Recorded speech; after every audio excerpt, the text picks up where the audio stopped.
Découvrons ensemble les mystères insondables qui entourent l'univers fascinant de One Punch Man. Cette œuvre magistrale qui a su séduire un public avide d'adrénaline et d'humour décalé. Plongeons au cœur de cet énigmatique monde peuplé de héros et de monstres, où notre protagoniste, Saitama, défie les lois de la logique avec sa force surhumaine. Abordons les secrets les plus enfouis et les inspirations qui ont forgé ce monument de la culture pop. Pas de temps à perdre, alors let's go et pense à t'abonner quand même, c'est pas là pour rien. Avant d'embrasser la carrière de justicier, Saitama occupait divers postes pour assurer son gîte et son couvert. Il travaillait à mi-temps dans une supérette afin de boucler ses fins de mois. Plus jeune, il exerçait également lors des festivals locaux. Voilà un plan de sa vie que l'animation ne dévoile guère.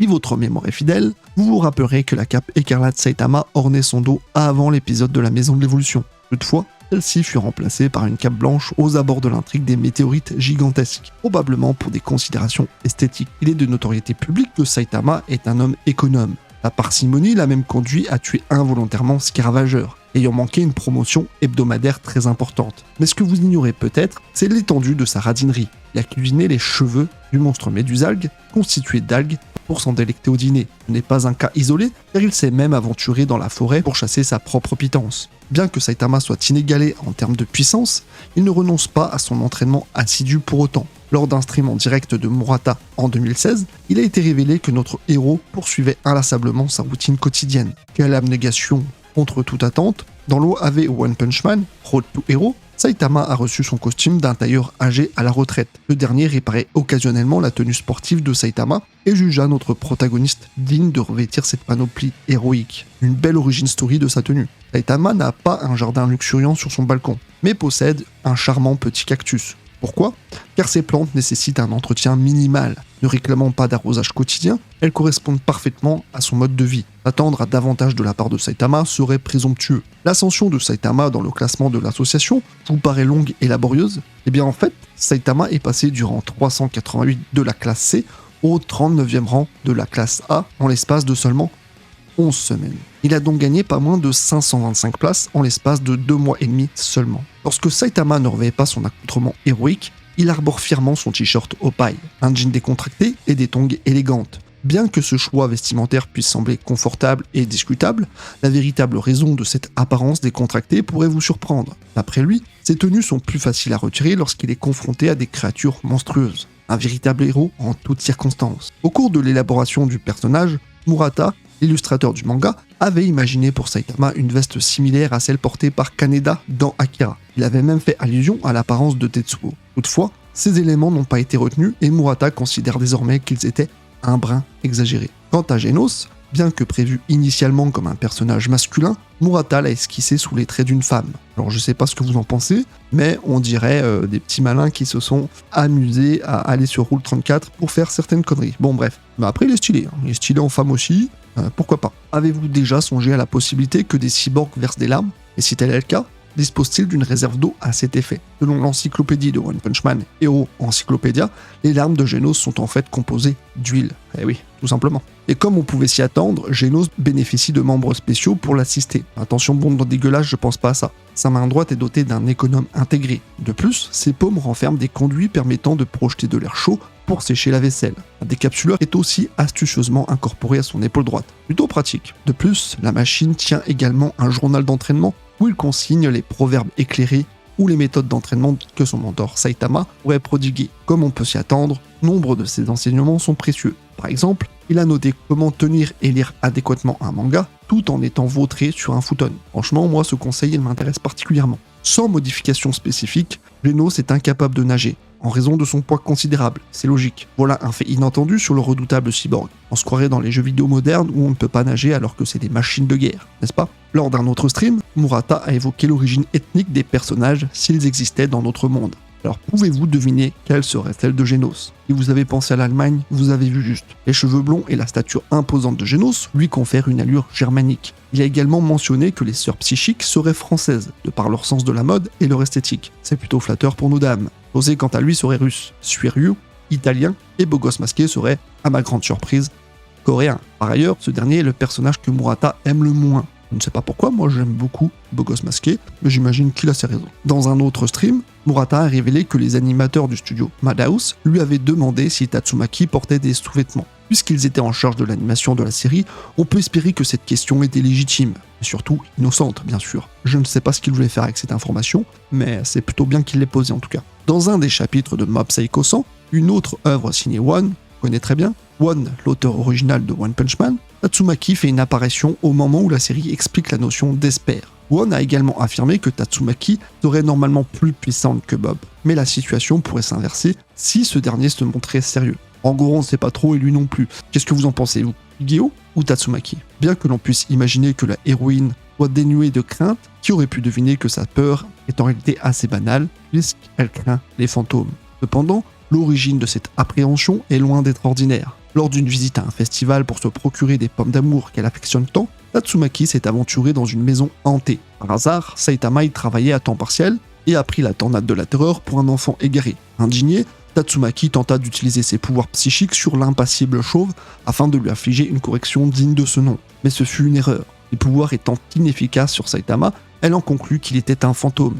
Ce qui la persuada que ses facultés surpuissantes étaient inefficaces face au spectre. Sacré quiproquo encore une fois. La puissance peut être à la fois une bénédiction et une malédiction. Tatsumaki, il s'agissait manifestement d'une malédiction. En raison de ses redoutables capacités, les parents de Tatsumaki l'ont vendue alors qu'elle n'avait que 7 ans. Des savants démons l'ont acquise afin de mener des expérimentations sur sa force psychique et l'ont enfermée dans une cellule. Elle a passé l'essentiel de son adolescence dans cet espace confiné, isolée du monde réel et soumise à la torture quotidienne. Fort heureusement, une invasion de monstres permit à Blast d'intervenir et de la libérer des griffes de ses savants. Ce jour-là, il lui transmit également un enseignement précieux, ne compter que sur elle-même, car personne ne viendrait la secourir. Depuis lors, Tatsumaki considère Blast comme son héros et sa source d'inspiration. One a également confirmé que les entrailles de Sekatoroa ne correspondent en rien à celles d'un humain normal, mais consistent plutôt en un amalgame de cheveux, de sang et de gaz. Pourquoi pas? Dans une interview accordée à Murata, une question lui fut posée sur qui était le plus fort entre Orochi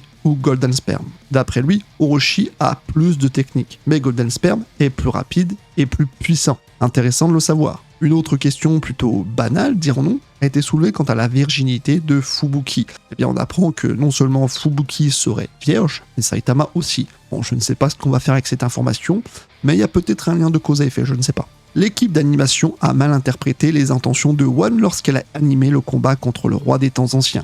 One voulait seulement que Tatsumaki fasse tomber un gros rocher sur lui, ce qui aurait déclenché un flashback de sa météorite qui a détruit sa race il y a des éons. La chute de la météorite devait se produire dans le flashback et non pas être un exploit de Tatsumaki. Selon Murata, si Tatsumaki avait été capable de sortir la météorite de l'espace, elle aurait pu faire tomber le vaisseau de Boros sans difficulté. Il y a plusieurs références à Taiyoman dans One Punch Man, une autre œuvre de One. Par exemple, dans certains chapitres, on peut voir Saitama lire Taiyoman. Mais plus encore, il y a surtout des références à Mob Psycho 100, et vice versa d'ailleurs. Arataka Reigen, personnage très important de la série, a par exemple Saitama comme fond d'écran sur son téléphone portable dans un des chapitres. On peut également l'apercevoir dans l'un des openings. Au dos des gobelets de la société fictive Mob Donalds, il y a un petit dessin de Saitama en train de mettre des déchets dans une poubelle. Le jeune Saitama est vu portant une chemise Mob Psycho 1 million dans le mec 200 yens. On peut d'ailleurs voir Saitama posséder un manga de Mob Psycho 100 dans l'un des nombreux chapitres. Saitama fait aussi une apparition dans une séquence de rêve au chapitre 80.5 de Mob Psycho 100. Aussi, on peut apercevoir des personnages ressemblant fortement à Saitama et Genos dans l'un des épisodes de la 2e saison. Et Saitama ne s'arrête pas là puisqu'il est vu en train de lire Tennis Player Ryu dans un des chapitres lorsqu'il attend dans la salle d'attente de Super Fight. Il s'agit bien sûr d'une autre œuvre de One, tout comme Cockroach Busters dans un autre chapitre et qui est aussi une œuvre de One. On peut le voir avec différents tomes de la série, donc il n'y a pas de problème. King a recommandé un livre intitulé Comment j'ai développé mon esprit indomptable, écrit par One et illustré par Yusuke Murata comme un easter egg. Le King Engine est en fait la voix de King et non un effet sonore. Et d'ailleurs, King est jusqu'à présent le seul héros à avoir été capable de tuer un monstre par pure intimidation. Et désolé pour ceux qui penseraient qu'il développerait quelque chose, mais selon One, King restera ce qu'il est et n'obtiendra pas soudainement des pouvoirs. Mais je trouve que c'est mieux ainsi, c'est ce qui fait le charme du personnage. Quant à Flashy Flash, il est le premier héros de classe S à vaincre en solitaire un être mystérieux de niveau dragon, sachant que Mutatron a été terrassé grâce aux efforts conjugués de Bang, Batman, Atomic Samurai et pris prisonnier, et que tous les autres monstres de niveau dragon ont été éliminés par Saitama. Fubuki et son nom semblent être inspirés par la Yuki Onna, un yokai réputé pour sa beauté époustouflante qui apparaîtrait au cœur d'un blizzard. Dans la couverture d'Halloween de One Punch Man 2017, Fubuki est représenté en Yuki Onna, entouré de ses propres acolytes déguisés en bonhomme de neige. Une autre référence au yokai. Enfant, Fubuki est montré sur une photo dans le flashback de sa sœur, tirant une poupée bonhomme de neige. Et non, ce n'est pas une référence à la Reine des Neiges. Lorsqu'elle était jeune, Fubuki jouait avec une balle ressemblant à la lune et un lapin en peluche. Ces deux jouets font référence au lapin lunaire, une créature mythique de la culture chinoise qui est associée à la lune. Selon la légende, un lapin vit sur la lune et prépare la médecine éternelle pour la déesse de la lune. Murata souhaitait donner à Boros une autre transformation après Meteoric Burst, avant d'utiliser la vague de destruction planétaire. L'idée a été abandonnée car cela suggérait que Boros se retenait encore lors de sa phase Meteoric Burst, ce qui n'était pas le cas puisqu'il donnait déjà tout ce qu'il avait. Le design de Garou, alors que son limiteur commence à se briser, a été esquissé et finalement pleinement dévoilé dans le manga près de 2 ans plus tard, après son débauche, au chapitre 126. Les lignes noires sous les yeux de Sonic font référence à un joueur de football américain et sont inspirées d'Aishil 21, un autre manga de Yosuke Murata. Conception de la forme d'Orochi après sa fusion avec Psychos est basée sur un neurone. Saitama fait un caméo dans le comic Inhumans, où il semble contrôler des animaux. Dans tous les cas, il possède des pouvoirs contrairement à son alter ego. La Terre, contrairement à celle de notre monde réel, possède un unique supercontinent plutôt que plusieurs grandes masses continentales. Le continent compte 26 villes, chacune identifiée par une lettre de l'alphabet anglais moderne. Outre le supercontinent qui occupe la majeure partie de la planète, celle-ci possède des îles et des terres émergées plus petites qui se trouvent dans son vaste océan. Dans l'anime, la Terre est représentée avec 4 satellites naturels au lieu d'une seule lune, comme dans le manga. La forme du supercontinent de la planète est la même que celle de la préfecture de Saitama, au Japon. C'est dans cette préfecture que One, l'auteur de One Punch Man, a grandi. Et c'est pourquoi Saitama tire son nom de là d'ailleurs. Même Assassin's Creed Valhalla se prête aux allusions, avec un mystérieux protagoniste au crâne dénudé et à la barbe grisonnante, surnommé le Cogneur. Et non, ce n'est pas un clin d'œil à Kratos, car un unique coup suffit à vous mettre hors de combat. Il en va de même dans Borderlands 3, où un adversaire secret est appelé One Punch, et qui peut lui aussi vous écraser d'un coup. Vous voyez cette planche de manga ? Eh bien, elle reproduit fidèlement la posture que l'on peut observer à l'écran lorsqu'un combattant est mis KO dans Street Fighter. D'ailleurs, en raison de sa passion pour les jeux de combat, Murata a déjà illustré du Street Fighter, et le résultat est époustouflant. Imaginez un manga Street Fighter conçu par Murata, s'il vous plaît. Moi j'imagine, et voilà. Il a également dessiné Darkstalkers, Marvel vs Capcom, et même une esquisse particulièrement élégante de Beerus. Là aussi, j'aimerais bien lui donner des BS. Mais bon, enfin voilà. Alors que nous refermons ce chapitre sur les arcanes captivantes de One Punch Man, il est temps de méditer sur les pépites d'ingéniosité et les subtilités qui font la richesse de cette œuvre. La profondeur de l'univers créé par One et magnifié par Yosuke Murata nous laisse entrevoir un monde où les fronts entre le bien et le mal sont constamment remises en question. Puisse notre exploration des secrets de One Punch Man nous inciter à porter un regard neuf sur notre propre réalité, où la force de l'esprit et l'humour peuvent triompher des ténèbres.